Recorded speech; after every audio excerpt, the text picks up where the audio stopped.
Your words, Lord, are spirit and life. You have the words of everlasting life. Nagpala naman. Nagpala naman.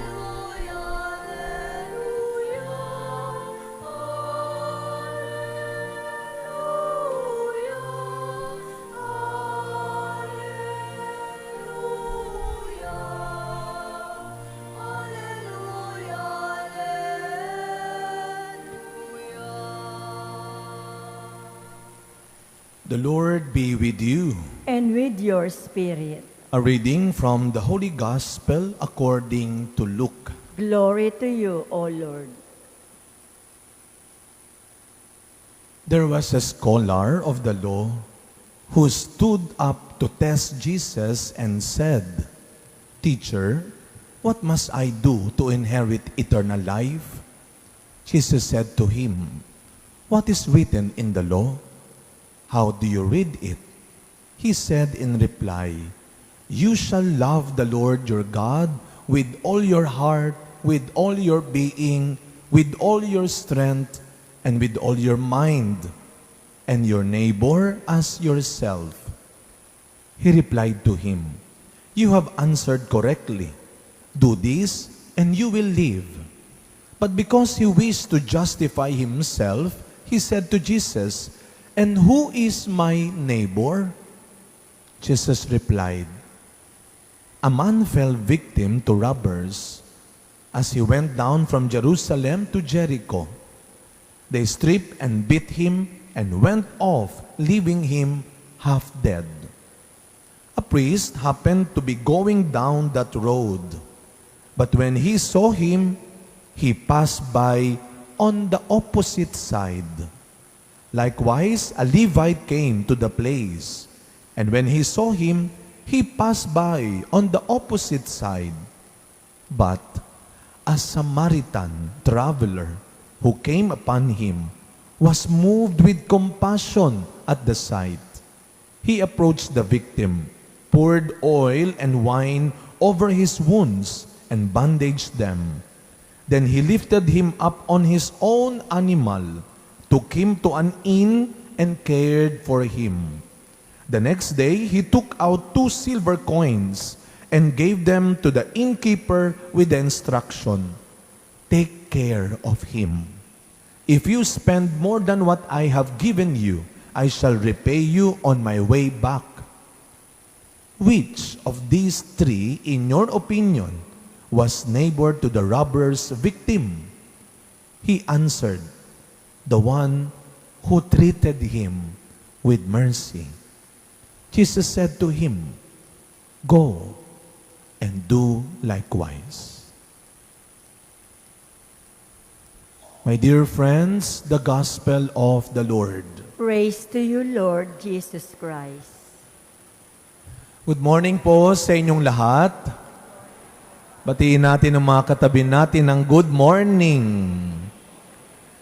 And I believe maganda ang morning na ito. Makakita ka ba naman ng magagandang bulaklak na ginawa ng ating MBG? Palakpakan naman natin ang ating MBG.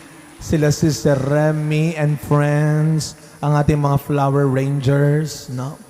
Salamat ho sa mga binibigay ninyo. You are very much welcome na maging sponsor ng ating bulaklak dahil sila Sister Remy at ang kanyang mga kasama ginagawa ang lahat. Abunado pa. Kaya salamat po sa inyong mga binibigay. We are now on the 15th Sunday in Ordinary Time. Kahapon ho, habang ako ay nagbabrowse ng aking cellphone, tinitignan ko yung mga picture. Pinapagalitan ako ng kapatid ko, baka kayo ganito rin kagaya sa akin. Hindi nagdi-delete ng picture. Akala natin photo album lang yon, no? Kaya bumabagal. Ako'y tinitignan ko yung mga pictures. Nakita ko yung pictures ng ating mga bata noong June 29 kasama ang ating mga volunteer catechists at mga formators. Yung kanilang Manila Zoo trip, no, na natuloy. No? Nagpunta sila ng Manila Zoo noong June 29. Kala mo pagka layo-layo, tatawid lang naman. Ano? So pagtapos silang magsimba, nandito sila tanggol, yung ilang mga batang sumama. No? Nandito sila noon, nagsimba muna, merienda, bawal ang pagkain at mahal ang pagkain sa loob. Dito na kayo kumain. Natawa ko, sabi ng bata, kakakain ko lang po, kumain ka. Kumain ka. No? Kaya kailangan busog, no? Dahil walang pambili. Alam mo ninyo, naalala ko ho, sa kabutihang loob ho, no? Yan ay natuloy sa kabutihang loob ng mga ilang tao sa Manila Zoo, ng ilang mga parokyano ho natin, at ng isang mag-asawa na bumisita lang ho sa akin dito, galing Singapore, si Jasmine at Gohan. Pilipina yung babae at isang Indian citizen yung lalaki. Pero they are both from Singapore. Sila ay nagpunta para mag-interview ko dahil ikakasal ko sila. Eventually, naging ninong pa nila ako, no? Alam mo ninyo, buti na lang. Kasi that time, nananawagan ako sa misa ng pang-ipon para sa entrance fee ng mga bata. Nako, buti na lang nakinig sila. Sinagot nila yung 15 bata. No? Alam nyo, hindi sila taga dito. Hindi nila kilala yung mga bata.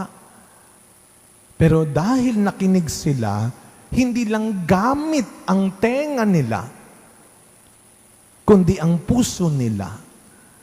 Siguro, tinugon nila ang tawag ng kabutihan at malasakit sa mas malalim at higit pang paraan. Dahil hindi naman nila kakilala itong mga batang ito. At sila'y magsisimula pa lamang ng kanilang pamilya. Talagang pag gusto, may paraan. Alam mo ninyo mga kapatid, ito yung bungad sa atin ng mga pagbasa natin ngayong linggo. Ang sinabi ni Moises sa kanyang mga kababayan noon. Pakinggan ninyo ang tinig ng Diyos. Pakinggan ninyo ang sinasabi at utos ng Diyos. Hindi lamang gamit ang inyong tenga, ang inyong mata, pati puso, pati kaluluwa, dapat ginagamit natin habang nakikinig tayo ng salita ng Diyos. Ano ang sabi ng unang pagbasa? Wala sa langit ang pinagagawa ng Diyos. Nandito sa lupa, kung saan ka nandun ngayon, sa mga kasama mo ngayon, nandito ang pinagagawa ng Diyos. And so when we listen, we do not just listen by ears, but with our heart, with our soul. Wag lang tayong tingala ng tingala, punta ng punta sa simbahan, para utusan ang Diyos na, Lord, turuan mo naman ako maging maawain. Please, Lord, teach me how to be merciful, how to be generous. Wag lang natin ikwento sa Diyos at wag lang natin pag-usapan ang kahirapan, ang pangangailangan ng iba. Kahit minsan, kahit kaunti lang, mag-ambag ka naman ng mabuti at magandang magagawa o masasabi mo man lang. Alam niyo itong problema? Wala na nga tayong maiambag na maganda. Wala na nga tayong magandang magawa. Ang dami mo pang sinasabing hindi tama. Yung man lang mag-ambag ka ng magandang masasabi. That can be fine. That may be enough. Bilang mga nagpapakilalang Kristiyano, bilang mga naniniwala, sumusunod at naglilingkod kay Kristo, tutuhanin na natin yung pagtulad kay Kristo. Ito yung sinasabi ng ating ikalawang pagbasa. Let us every day try, at least try. Mga kapatid, hindi naman po talaga overnight lang tayo ay the best Christian in our family na. Tayo ay the best citizen of this country na. Hindi naman. Hindi overnight yon. Hindi madali yon. At least every day, we try to be better. I am becoming better. Sabihin nga po ng malakas, I am becoming better. Every day. At least we try to become Christ. Like Christ. Maging instrumento, maging daan tayo ng kaligtasan, ng kabutihan ng ibang tao. Dahil ang sabi ng ikalawang pagbasa, dahil sa buhay at kamatayan ni Kristo, muling nagkasundo ang Diyos at ang kanyang mga nilikha na pinaghiwalay ng kasalanan. Kaya ano ang magbubuklod ulit sa atin? Ang kabutihan natin. And each one of us, lahat tayo ay nilikha ng Diyos ng may angking kabutihan. Kaya hindi imposible ang pagkakaisa ulit. There can be peace and unity again in the family if we will all try to live and to give with our goodness in heart. Kung bibigyan ulit natin ng pagkakataon ng kabutihan natin, mga kapatid, napakaganda ng ebanghelyo ngayon, na who can never forget. Sinong hindi makakaalala ng talinghagang ito, the Good Samaritan. Siguro habang binabasa ito, sabi nyo, yan yun, narinig. Alam ko na kung anong mangyayari dyan. Alam ko na kung anong mangyayari. Pero bago natin pag-usapan, itong sikat na kwento at talinghaga ng mabuting Samaritano, mga kapatid, tanongin natin, bakit nga ba sumikat? Bakit ba naging trending ang ginawang pagtulong ng isang Samaritano sa isang Hudyo? Anong something special doon? At that time, marami namang sigurong tumutulong din. Bakit naging sikat ito, mga kapatid? Nung panahon po ni Kristo, dito sa mundo, malaki ang hidwaan. Merong hindi magandang relasyon sa pagitan ng Hudyo at mga Samaritano. Dahil sa kanilang pagkakaiba-iba, lalo na pagdating sa paniniwala at kaugalian. Kaya hindi karaniwan ang ipinakitang pagtulong ng Samaritano sa isang Hudyo na galit sa kanila. Real talk tayo. Ikaw ba kaya mo yon? Can you really be kind sa isang taong sinisiraan ka? Sa isang taong hinahamak ka? Sa isang taong sinasaktan ang mahal mo? Sa isang taong niloloko ka? Sa isang taong sinungaling sa'yo? That is extraordinary. Kaya hindi ho madali yun dahil yung ginawa ng Samaritanong pagtulong, pwede ho siyang mapahamak. Pwede siyang husgahan. Pero siguro, labas ang mga itinuro at ipinasa sa kanyang hindi magandang paniniwala tungkol sa ibang tao. Mas pinili ng Samaritano na maniwala at pumanig sa mas mabuti, totoo at tama.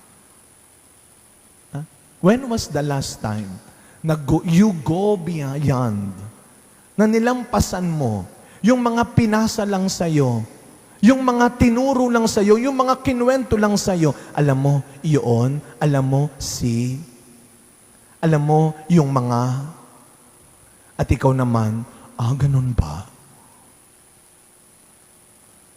Pero kung malalampasan mo yon,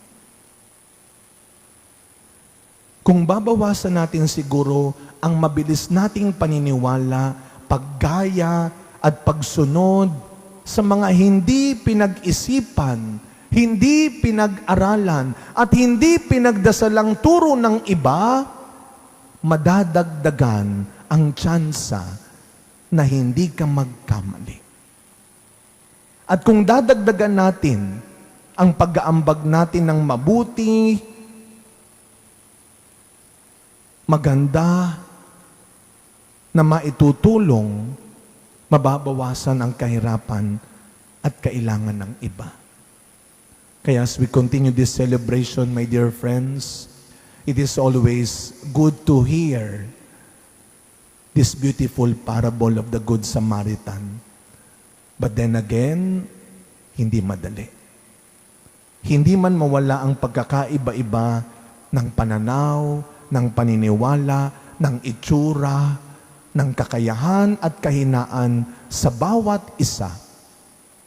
Huwag nating kakalimutan na meron at meron pa ring kabutihan sa kalooban ng bawat isa na makakaya at magagawa pa rin nating maging mabuti sa isa't isa. The Good Samaritan can always be you, can always be me. Basta every day, we try to be better. Amen.